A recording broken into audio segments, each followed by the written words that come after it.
Hello दोस्तों, trade with Mazhar channel में आप लोगों का बहुत बहुत स्वागत है। आज के इस वीडियो के अंदर हम जो है बहुत ही इम्पोर्टेंट कुछ बातों पे चर्चा करने वाले हैं। सबसे पहली बात कि जो कोरोना का इफेक्ट आ रहा है मार्केट के ऊपर कि कोरोना इंडिया में आ जाएगा, लॉकडाउन लग जाएगा पूरे हिंदुस्तान में और पूरे ग्लोब में जो है कोरोना फैल जाएगा और वापस आ जाएगा, उसके ऊपर हम जो है एक साइकोलॉजिकल टॉपिक पे बात करेंगे। उसके बाद कोरोना का इम्पैक्ट जो है क्या होने वाला है मार्केट के ऊपर, किस लेवल तक मार्केट जा सकती है, इस वीडियो में उस टॉपिक पे भी हम चर्चा करेंगे। उसके बाद हमें एज अ रिटेल इन्वेस्टर क्या करना चाहिए और क्या नहीं करना चाहिए। चौथी बात कि मैं इस वक्त क्या कर रहा हूं। तो सबसे पहली बात दोस्तों कि ये वीडियो थोड़ा सा लंबा होने वाला है क्योंकि बहुत इंपॉर्टेंट मानव विज्ञान साइकोलॉजी के ऊपर मैं बात करने वाला हूं। उसके बाद मैं क्या कर रहा हूं, सारे टॉपिक्स पे बात करने वाला हूं और इस क्रिसमस ऑफर पे हमने जो अपने लर्निंग प्रोग्राम में क्या ऑफर दे रखा है उस पर भी चर्चा हम थोड़ा सा करेंगे। तो चलिए शुरू करते हैं। सबसे पहले कि कोरोना जो है दोस्तों, अभी जो एक माहौल बनाया जा रहा है कि कोरोना वापस से इंडिया में आ रहा है, फिर से लॉकडाउन लगेगा, तो उसके ऊपर मैं एक छोटी सी स्टोरी जो है मैं शेयर करना चाहूंगा अपने दादाजी की। दादाजी हमारे जो है वो कहा करते थे कि मजहर जब हम लोग थोड़ा सा जवान थे, यानी हमारे दादा बूढ़े थे जब ये स्टोरी सुना रहे थे और मैं लगभग कुछ 20-21 साल का रहा होऊंगा। अभी मैं 40 के आसपास हूँ, 39-40 के आसपास। तो 21 साल की एज में दादाजी हमारी जो है स्टोरी सुना रहे थे कि जब मैं जो है जवान हुआ करता था, उस वक्त उनकी एज जो है काफी ओल्ड हो चुके थे वो। जब मैं जवान हुआ करता था तो यहाँ पर जो है डाकू अचानक से हमला किया करते थे।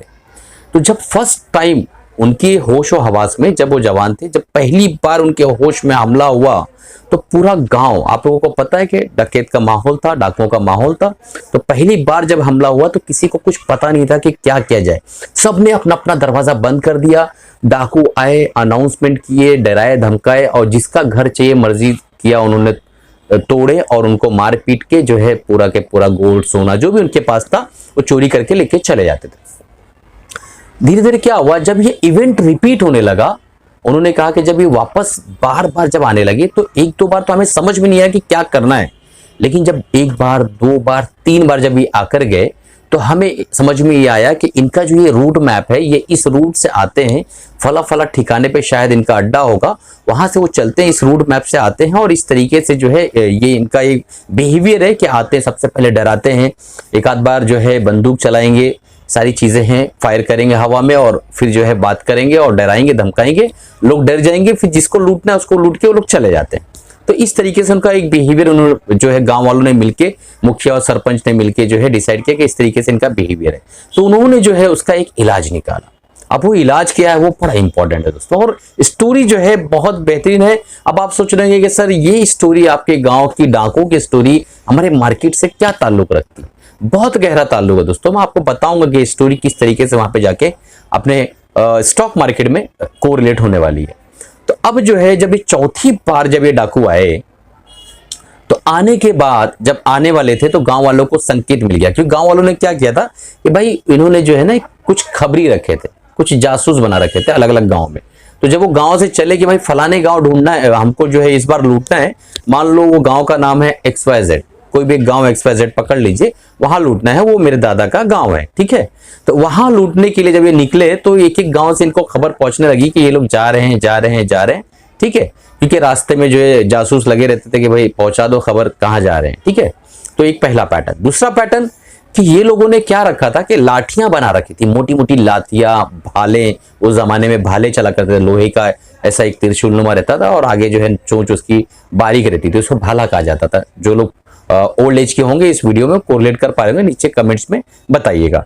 तो ये सारी चीजें रेडी करके रखते थे और साथ ही साथ लाठियां जो है चलाने वाले जो थे वो रेडी करके रखते थे। कुछ लोगों को लठबाजी सिखाएगी कि भाई इस तरीके से लाठियों को चलाना है, मारना है किसी को भी अगर तो इस तरीके से काम करना है। गांव के नौजवानों को ये सिखाया गया। सबसे इंपॉर्टेंट चीज कि जो है ना, ये जो ईंटें हुआ करते थे ना, ईंटें 1 से 2 किलो के आसपास का एक ईंटे का वजन होता है। जिन्होंने गांव में घर बनाया उन्हें पता होगा। तो 1 से 2 किलो का जो ईंटा होता था, उस ईंटे को जो है वो ऊपर टेरिस पे, यानी जिनका घर होता था आरसीसी का, टेरिस पे छत पे बहुत सारे ईंटें जमा करके रख देते थे, और उस ईंटे को जो है वो जब डाकू आ जाते थे उस ईंटे को लोग इस्तेमाल करते थे उनके सरों पे फेंकने के लिए। एक साथ जो है मान लो एक गली से गुजर रहे हैं तो सरों पे फेंकने के लिए, उस तरीके से डाकू काफी डर गए और भाग खड़े होते थे।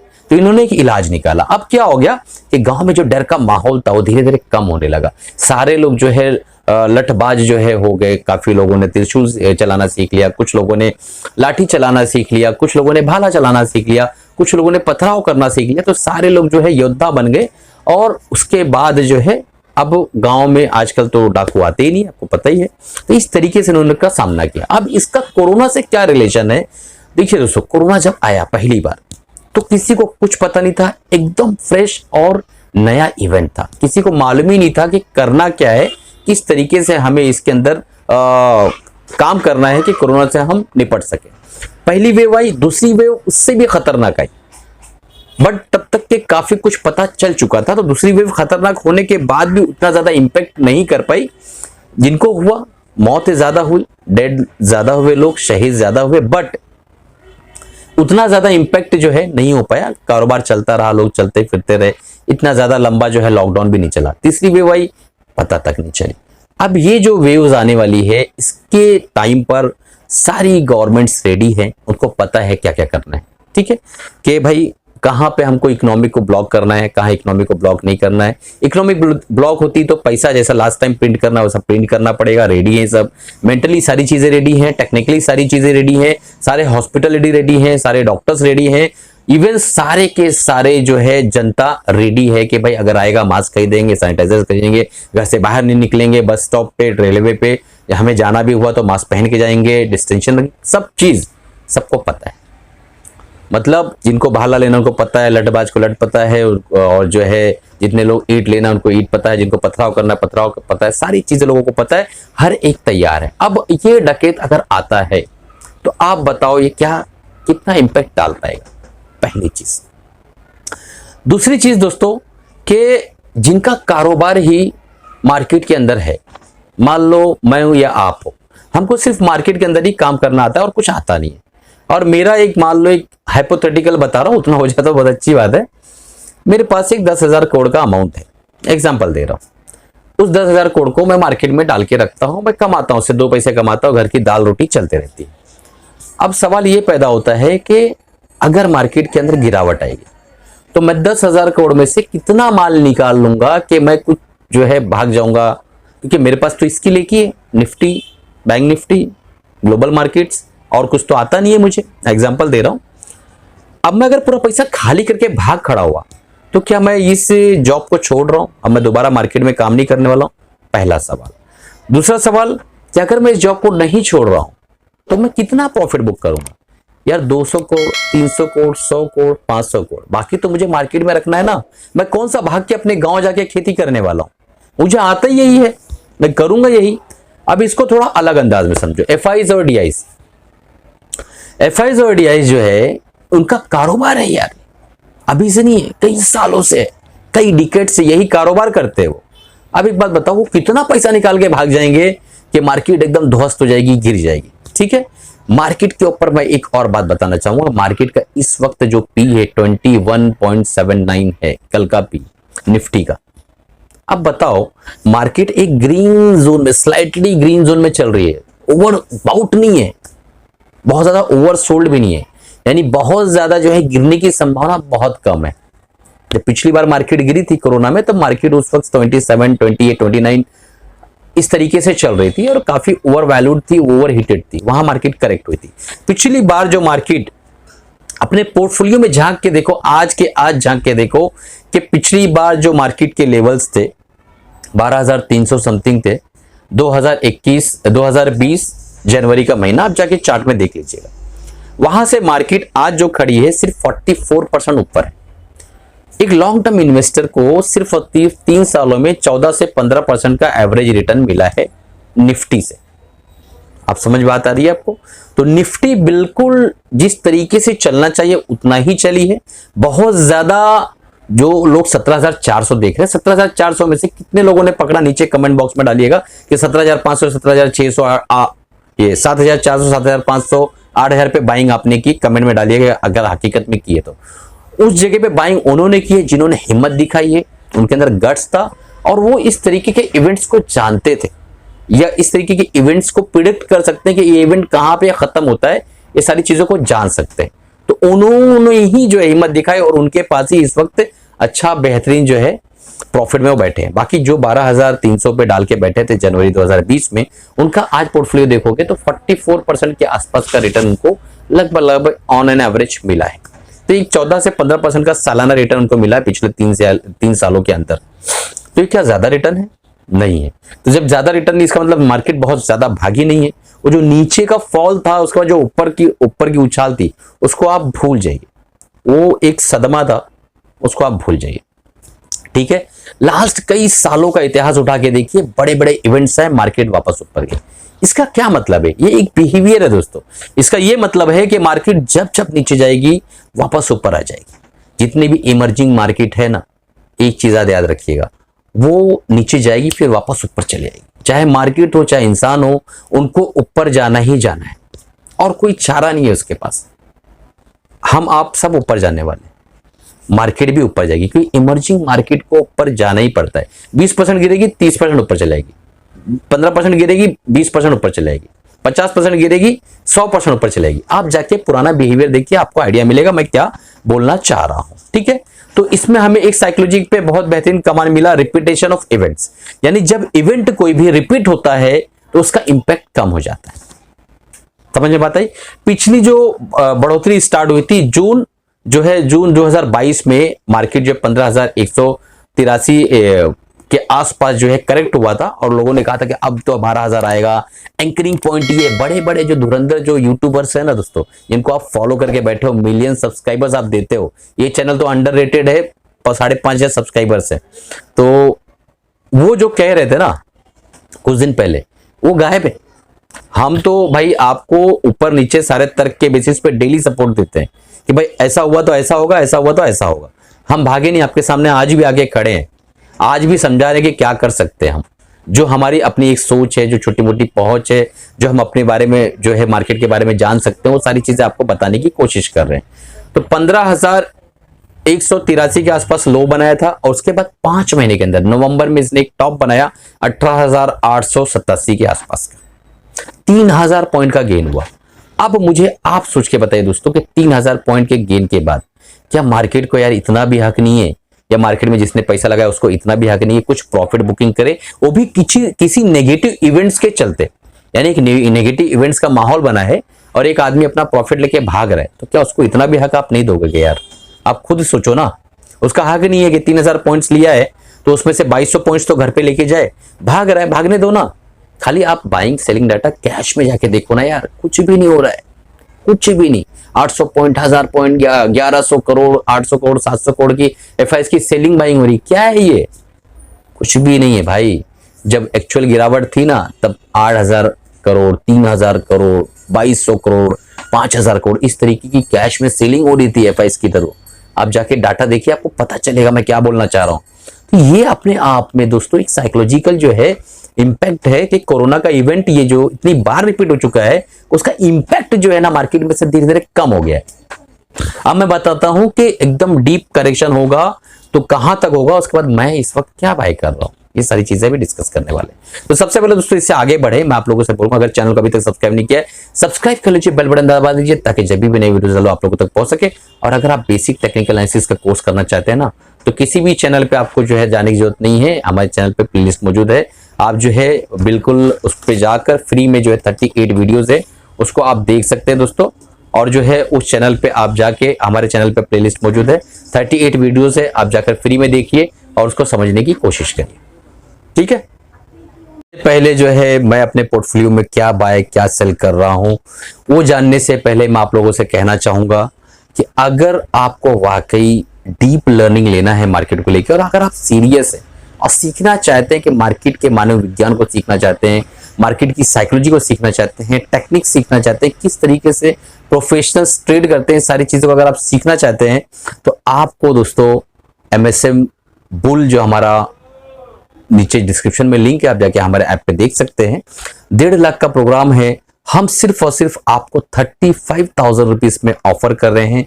31 दिसंबर से पहले आपको इनरोल करना है। हैप्पी न्यू ईयर का ये बहुत ही बढ़िया, बहुत ही बेहतरीन ऑफर है। कैसा लगा आप लोगों को बताइएगा मुझे। तो दोस्तों जिसको भी करना है तुरंत इनरोल कर लीजिए। सिर्फ 20 स्टूडेंट्स को मैं फेस टू फेस पढ़ाने वाला हूं। 1-to-1 सेशंस होगा और 90+ वीडियोस रिकॉर्डेड रहेंगे। 12 सेशंस टोटल मैं लेने वाला हूं और उसके अंदर एक बहुत ही कोर स्ट्रैटेजी आप लोगों को बताने वाला हूं। तो ऐसी गिरावट में भी आप किस तरीके से अपने थॉट प्रोसेस को मजबूत रख सकते हैं, किस तरीके से आप सोच सकते हैं कि अपॉर्चुनिटी कहां से क्रिएट कर सकते हैं, ये सारी चीजें उसमें आपको मिलेंगी दोस्तों। तो चलिए आगे बढ़ते हैं। तो मैं जो अब बाइंग और सेलिंग कर रहा हूं वो सबसे इंपॉर्टेंट और सबसे सेफ जगह पे बाइंग कर रहा हूं। मैं इस वक्त जो है दोस्तों मैं बाय कर रहा हूं ETFs, उसमें सरे फहरिस्त है IT के ETFs, ITBs, निफ्टी और जूनियर निफ्टी। तो जूनियर निफ्टी और निफ्टी के ETFs और साथ में ITBs, ये तीनों के अंदर मैं स्टैगर्ड वे में धीरे धीरे जैसा जैसा नीचे मार्केट आती जाएगी मैं उसको बाय करने का पूरा प्लान बनाया हो। क्योंकि मार्केट अल्टीमेटली मैंने आपको पहले ही कहा कि मार्केट एक ऐसी चीज है जो जितना नीचे आएगी वापस ऊपर चली जाएगी, यानी वो कंसिस्टेंट जो है ऊपर जाने का नाम है इंडियन स्टॉक मार्केट। तो अगर आपको इस पे विश्वास है और पैसा भी सेफ जगह पे रखना चाहते हैं और ओवर द पीरियड ऑफ कुछ कमाना चाहते हैं, सबसे बेहतरीन वक्त है कि आप ETFs को जो है जमा करें। ETFs को थोड़ी थोड़ी क्वांटिटी में लेते रहे। मार्केट 2-2% नीचे उतरते रहे, आप ETFs को बाय करते रहे। मार्केट 20% नीचे आने दो ना यार, क्या फर्क पड़ता है। चार्ट्स पे जो मुझे दिखाई दे रहा है लगभग हमें जो सबसे मेजर सपोर्ट मिलने वाला है, अगर बड़ी गिरावट भी आती है तो हमें सपोर्ट मिलने वाला है 17,000 के आसपास। 17,000 पे जो है 50% फिबो का रिट्रेसमेंट कंप्लीट हो रहा है और 16,650-700 के आसपास जो है हमारा 61.8% का फिबो रिट्रेसमेंट कंप्लीट हो रहा है। तो अगर मैक्सिमम गिरावट आती तो 61.8% के फिबो रिट्रेसमेंट से उसको पलटना ही पलटना है। तो एक बेस लेवल में बता रहा हूं कि बड़ी से बड़ी गिरावट भी आनी है तो 61.8% के रिट्रेसमेंट पे आके उसको रुकना चाहिए। ऐसा हमने इतिहास में भी देखा है और इस बार भी हो सकता है यही चीज देखें। और यहां से मार्केट जिस वक्त हम लोग जहां खड़े हैं यहां से मार्केट का पलटना इस बात का अपने आप में प्रमाण पत्र है कि कोरोना का इंपैक्ट खत्म हो चुका है। कोरोना अगर आता भी है तो उसको लोग सॉल्व कर लेंगे और बड़े लोगों ने कुछ विचार करके मार्केट को यहां से ही पलटा दिया है, ये हम मान लेंगे और हम मार्केट के बिहेवियर के हिसाब से अपना बिहेवियर चेंज कर लेंगे। ठीक है दोस्तों, तो ये सेशंस कैसा लगा, आपको मजा आया कि नहीं मजा आया दोस्तों, ये मुझे बताइएगा। सारे जो मैंने पैरामीटर आपको डिस्कस करके बताए वो कैसा लगा बताइएगा। और जो मैंने बाय या सेल कर रहा हूं वो जो मैंने बताया है दोस्तों IT और ETFs जो है ये मैंने जो है अपने पर्सनल ओपिनियन को शेयर किया है। मेरी तरफ से कोई बाय सेल रिकमेंडेशन नहीं है। मैं सेबी रजिस्टर्ड एडवाइजर नहीं हूं।